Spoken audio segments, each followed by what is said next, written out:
So I just found a very important moment. It comes from Ziggy's channel, and it was pointed out by LTL, the channel. And I'm watching it over on Justin, and he's reviewing it. I went back and I finished. We did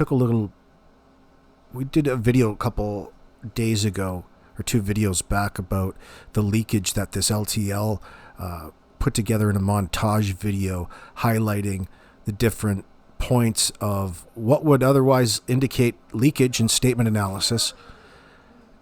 And of course, it's an indicator of deception. Now, in this video, there's a conversation going on between Ziggy and Fred Hill is in the background. Now, if this doesn't pique your interest, if this doesn't get your ears up, many of you already know this, but I'm speaking to those who haven't already come to know this yet. Fred Hill in the background is talking about Don Wells mentioning that 3 hours in, he was down and he stopped by Fred Hill's house talking about Summer already being deceased in that sense. Let's listen.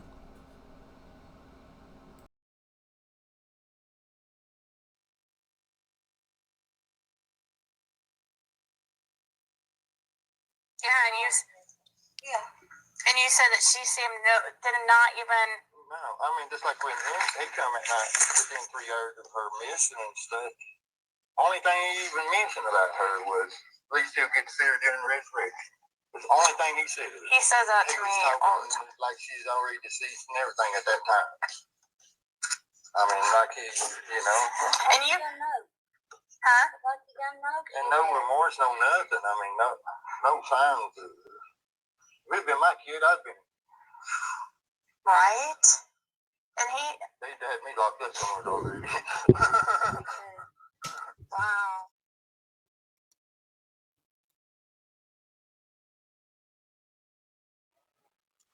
As we've stated before, the circumstances surrounding Summer's disappearance remain unclear. So if we do develop information that she was taken and we develop a suspect and a vehicle description, of course, we will share that with the public immediately.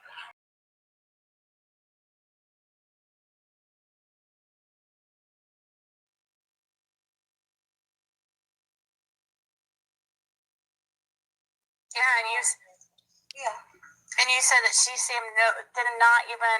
No, I mean, just like when he come at night. So it says, just like when him, meaning Don, he came up here within 3 hours of her, being Summer, missing and stuff. The only one he has even mentioned about her was at least he'll get to see her again in the resurrection. That's the only thing he said. Just like when him, Don, came up here within 3 hours of her missing and stuff. The only thing he even mentioned about her was at least he'll get to see her again in the resurrection.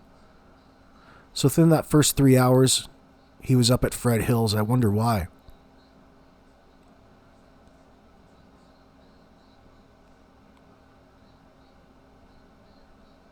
Within 3 hours of her missing and stuff. Only thing he even mentioned about her was at least he'll get to see her during resurrection. It's the only thing he said. He says that to me all the time. Like she's already deceased and everything at that time. I mean, like he, And you don't know. Huh? Like you don't know. And no remorse, no nothing. I mean, no signs. If it'd been my kid, I'd been. Right? And they'd had me locked up somewhere already. This little snippet by Leslie talking about on day 3, the circumstances, listen to the words, circumstances of the disappearance remain unclear. That tells us that Candace was being deceptive at the time. She was at least omitting. And of course, the more and more we get to know about this case, the more we're suspicious of Don Wells. It would make a lot of sense that Candace is restricted by the silence, the relationship with Don in that sense. She's protecting him to protect them both.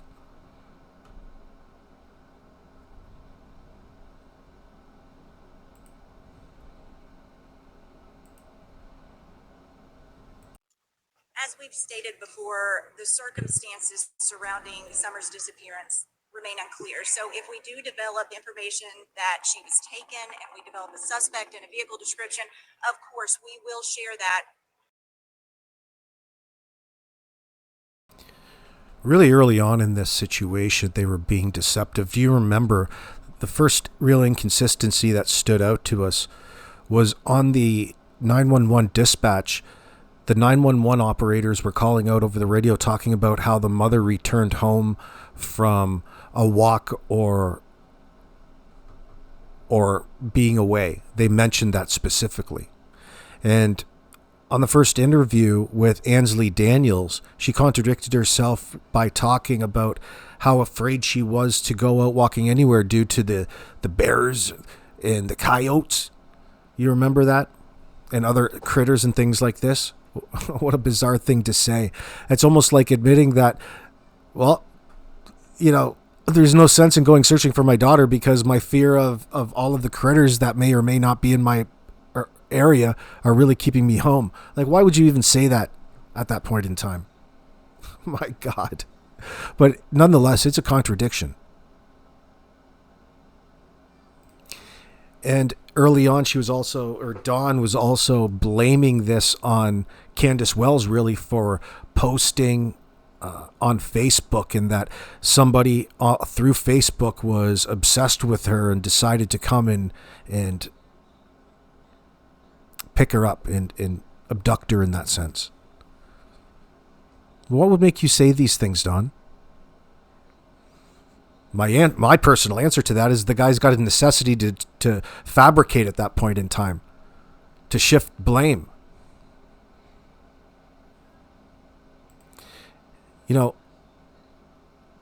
He's said so many bizarre things since the beginning of this case, and often, if not consistently, refers to Summer in the past tense, and then he undermines the significance by using it in ways that he also rolls his eyes with, like he doesn't give it any credit.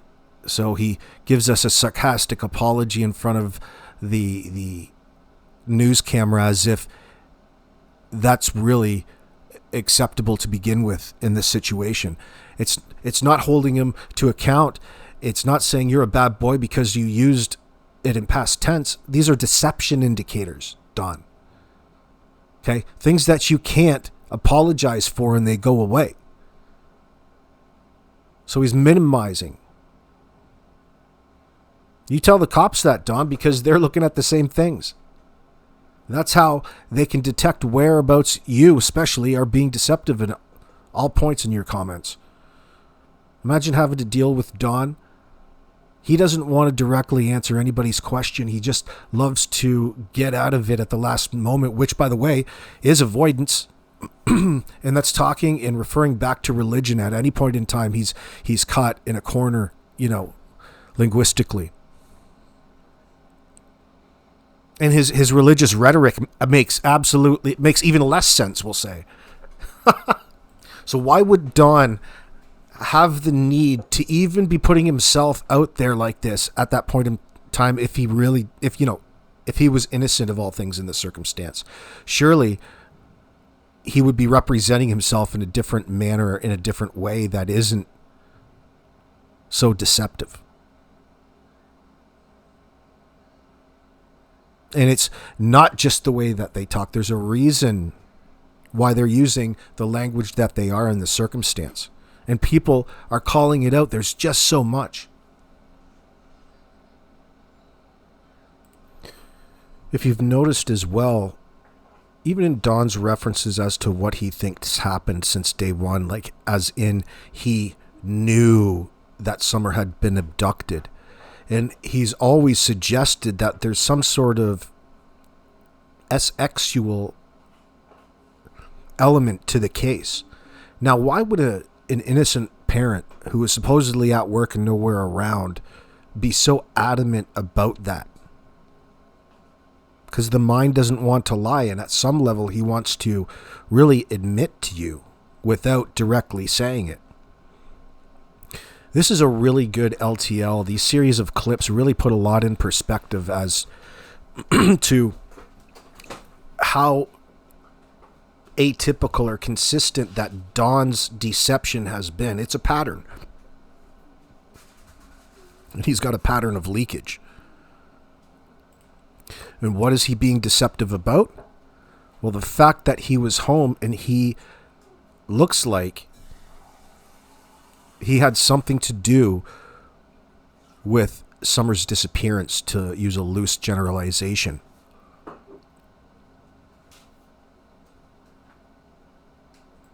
In this part from Chris's direct interview with Don Wells over on his channel, I'm watching it on Justin's, of course. Don, you believe in guardian angels?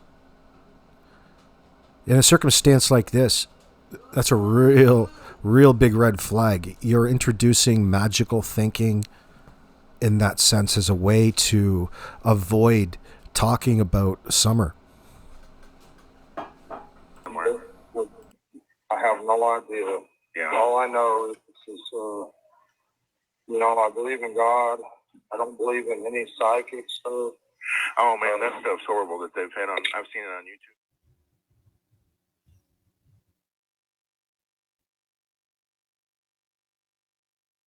Tell me about that. Well, when I come back from Utah, I was trying to move my family to Utah. I've always knew that something was. Listen to this. Listen to this. Think about this reference of Don Wells always knowing something was going to happen to Summer in that sense. Think about it from the perspective of an addict who's out of control, both with his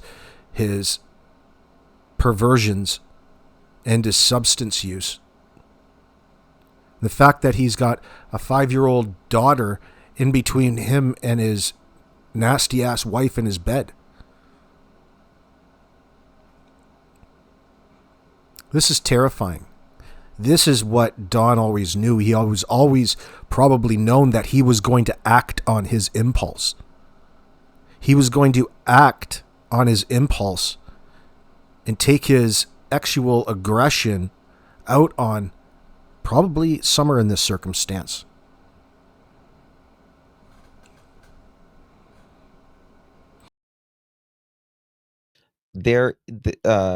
Chris McDonough from the interview room has some of the best interviews with Don Wells.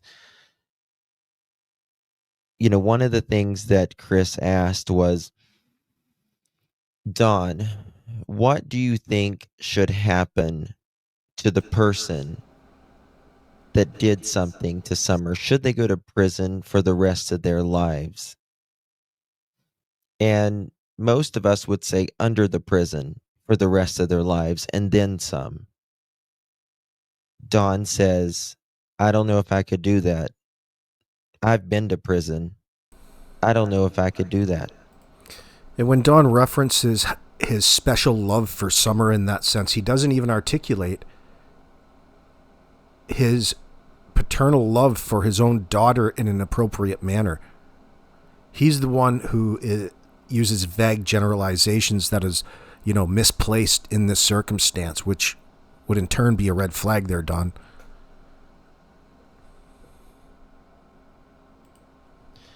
To someone who took your daughter and potentially unalived her, you couldn't do that? No way. I was trying to move my family to Utah. I've always knew that something was going to happen to Summer. Something in my gut has always told me, and I've always told Candace, watch her closely. That's my baby. Do not let nothing happen to her. I told her that all the time. What brought you to that? He refers to Summer as a car in that sense, as an object. He's comparing her to an object. Does that mean he's objectifying his own daughter? We don't know. This is what it's looking like.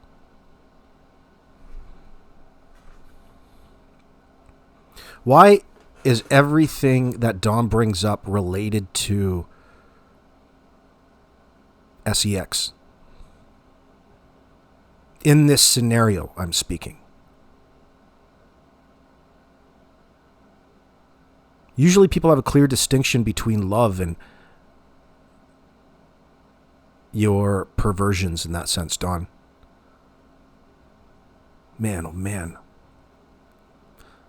So what it's looking like is Dawn was home earlier that day, which would throw his timeline right out. The circumstances were unclear since the beginning because they were being toyed with. They dumbed themselves down in the interview and avoid answering questions directly, but they'll speak about Summer in an inappropriate manner in that sense. In the past tense, both of them. No real... well, mind you, the interview was from 2 weeks after the incident happened. Talk about extreme avoidance.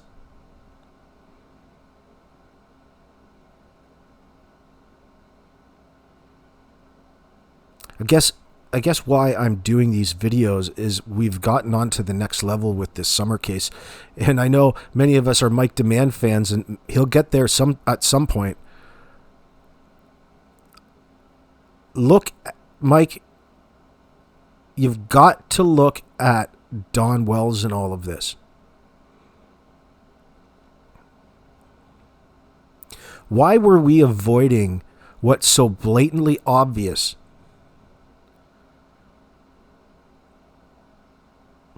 With all of the deception indicators and red flags when it comes to Dawn Wells for all of this time, because we didn't want to associate SA with Summer.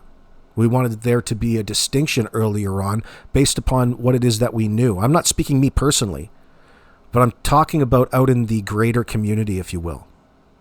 There's always a big movement not to put SA on Summer's name. Well, there's every reason to, unfortunately. And why would individuals want to stifle and censor people? Because they themselves don't like the discussion or where it's headed, or it's too shocking for them.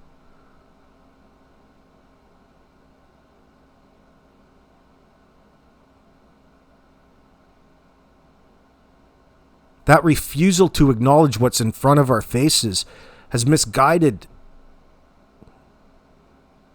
distorted our view of things, our perception. We've allowed Dawn to minimize his role in all of this. Now, we're not doing that anymore. Not here, not anywhere. Dawn does know a lot more as to what happened that particular day. He probably knows everything. Why? Because he was responsible. That's why.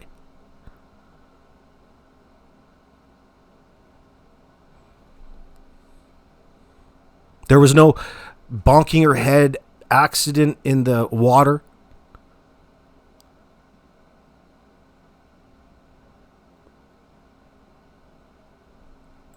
Let's continue with the conversation. That thought. I don't know. I couldn't put my finger on it. I didn't know what it was, or I just always have this feeling something. This feeling that Dawn has is the way he's describing it, and he's really not wanting to talk much about it. He just continues to say he doesn't know. Well, he does know if you're referring to it. Look at it a little bit closer. In my opinion, he's talking about his own impulses, his feelings. Something bad was going to happen to her. Meaning if you crossed the line and you acted on your impulses, if you will, Dawn, your perverse impulses, that it was going to be a bad thing. I didn't know she was just going to get accidentally run over. I didn't know what it was. He says he always knew something was going to happen to Summer. I told Candace to watch her. I didn't know if she was going to get ran over.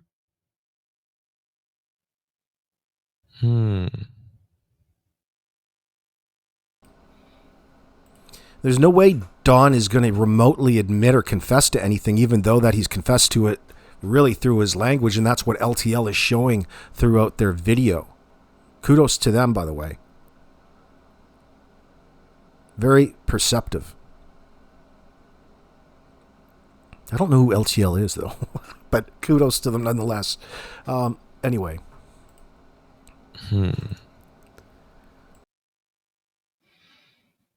I don't know. I couldn't put my finger on it. I didn't know what it was. I just always had this feeling something's gonna happen to her. I didn't know if she's gonna get accidentally run over. I just didn't know what it was. And just to clarify a little bit, when I say that Don is referencing and everything comes back to sex, that's what I'm getting at when he claims as well so often about it being an abduction in that sense. Because why else are you abducting children? You don't do it because you want to have a pop and chip party. If he's so strongly confident that it was, then he's insinuating that there's an element of sex to this entire thing. And what that would be, in my mind at this point in time, would be an admission, an embedded confession throughout this. And I think that that's what Chris McDonough was getting at as well, without actually saying it. Be kidnapped? Never. Never. Not like that. Okay.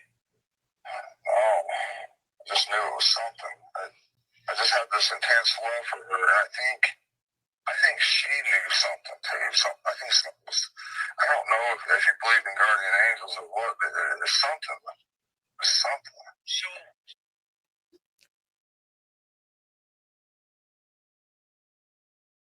For her. I think she knew something too.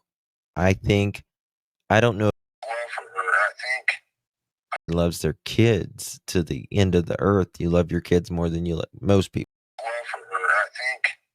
I think she knew something too. I think something was, I don't know if you believe in guardian angels or what, but there's something.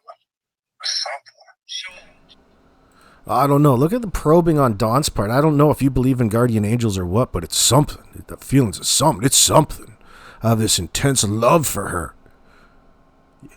Combined with the fact that you always knew that something bad was going to happen. It has everything to do with Don's impulse and his lack of control. IMO. I just knew it was something. I just had this intense love for her. I think she knew something too. I don't know if you believe in guardian angels or what, but something.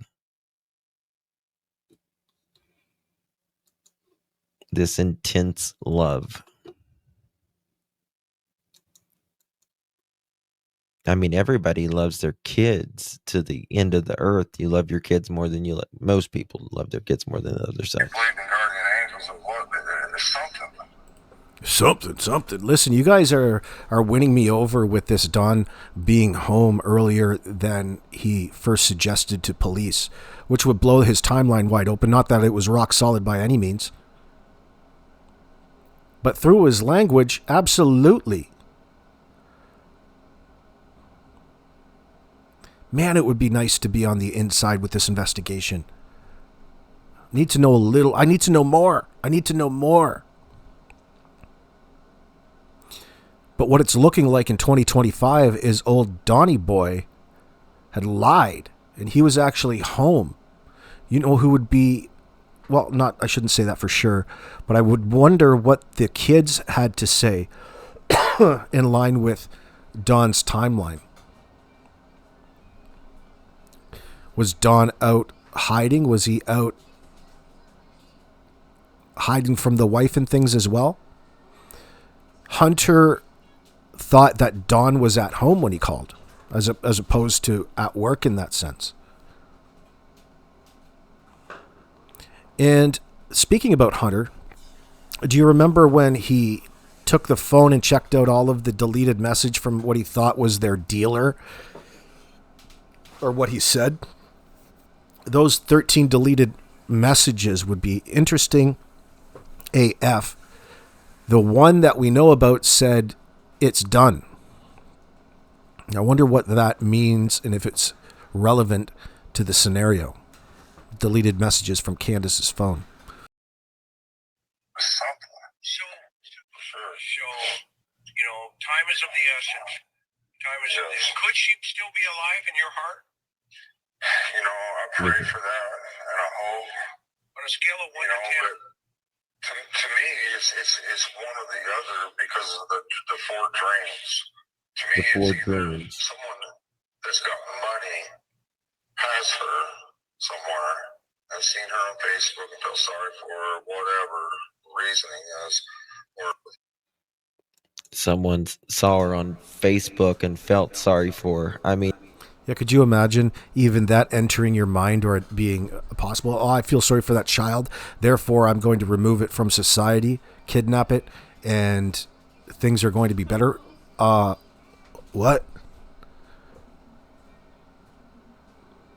Why would you even be bringing up scenarios like this?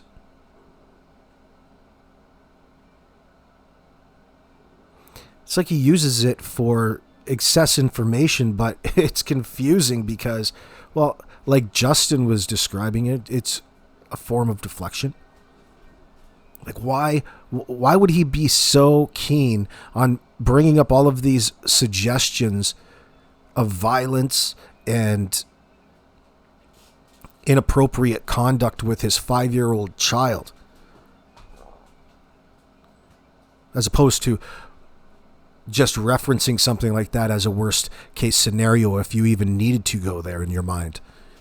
He's choosing to go there in his mind.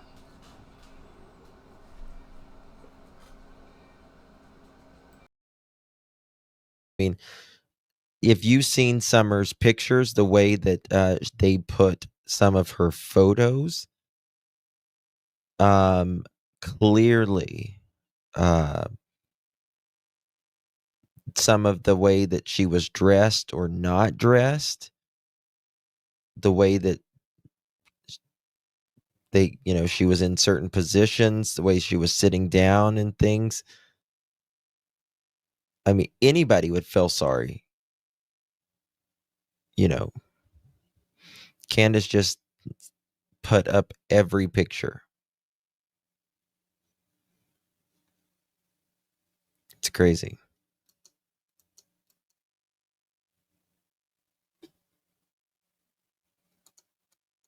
her to get rid of evidence, and then were her last thoughts.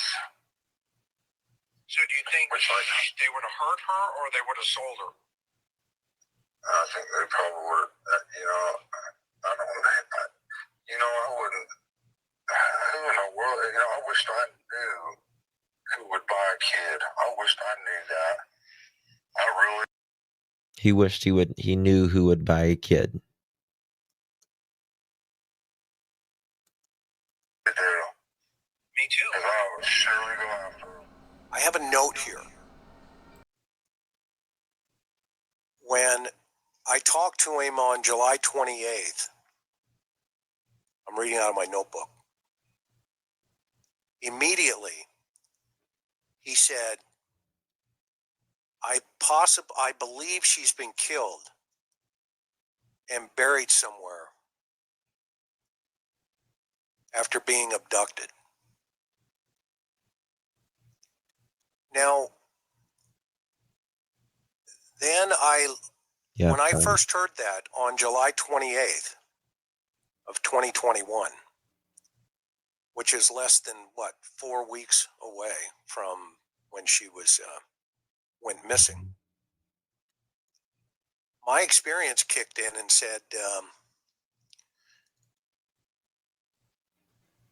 he knows. He knows something. Now, what we've all been Sure grappling does. with for the last year is what that something is. But what I have been dealing with is, and like you, and on this channel anyway, is the facts in relationship to how they were presented.